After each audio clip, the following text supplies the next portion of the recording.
Shelach Lecha, God says to Moses, send spies to the promised land which the Israelites are about to enter.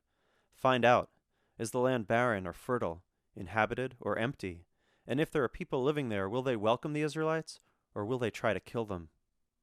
That's how Parshat Shelach Lecha begins. What happens next is Moses complies with God's request and sends 12 spies, one from each tribe, on a recon mission to the promised land. 40 days later, the spies return with mixed news.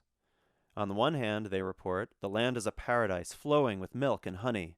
The spies bring back a cluster of grapes so large it takes 2 people to carry it. On the other hand, 10 of the 12 spies say that the land is inhabited by giants and the weak Israelites have no chance of conquering it. 2 of the spies dissent, Joshua, who would later become the leader of the Israelites, and his sidekick, Caleb. They tell the Israelites not to worry, that they can defeat the hostile inhabitants of the land and can enjoy all that honey and milk. But the people don't listen. They're panic-stricken, and they cry out in fear. Based on this reaction, God decides that this generation of Israelites, freshly liberated from Egypt, is not capable of inheriting the land after all. God causes them to wander in the desert for 40 years, long enough for a new generation to be born, a generation that never lived as slaves, and thus would be confident enough to conquer the land. Of course, if God knows everything, you might ask, why bother with spies at all? Why not just tell Moses about the land and cut out the middlemen? The answer is that just like us, the ancient Israelites had to learn lessons for themselves. We're not babies, and God doesn't give us all the answers, either today or way back then. We have to figure things out for ourselves because that's what people do. And sometimes we get it wrong. The children of Israel let themselves be ruled by fear and panic. They could have inherited the land, but because they thought they couldn't, well, they couldn't.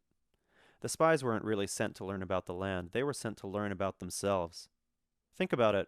What is a land flowing with milk and honey anyway? It's not like there were rivers of skim and ponds of 2%. What the spies saw was a land fit for cows, bees, goats, and dates, a land of potential. It's all a matter of perspective. One person sees a vacant lot, another a great spot for a garden. One person sees a potential enemy, another a potential friend. This is what the spies really had to scout out, themselves. Maybe that's why the title of this parsha is Shelach Lecha, which literally means send to you, because what the spies were really meant to learn about was themselves. This wasn't about gathering military intelligence. Like Jedi Knights in training, the spies had to confront their fears before they could conquer them. Maybe it wasn't so bad that the Israelites panicked at the spies' report. It's hard to admit that you're afraid, but it's better than pretending everything is okay when it isn't. The Israelites were a nation of former slaves, traumatized by violence. Who could blame them for lacking the confidence to fight a war? But in order to gain that confidence, first they had to see the fear. The same is true for us. Sometimes old habits are so ingrained they don't go away easily. Sometimes change takes a long time to happen. Sometimes it waits even for a whole new generation, one not captive to the fears and assumptions of an earlier time. This is what the spies found out in Parshat Shelach Lecha. They weren't ready for the challenge. 40 years later, Joshua would send his own spies to scout out the same land, but this time their report was different. We can do it, they said. Was the land or its inhabitants any different?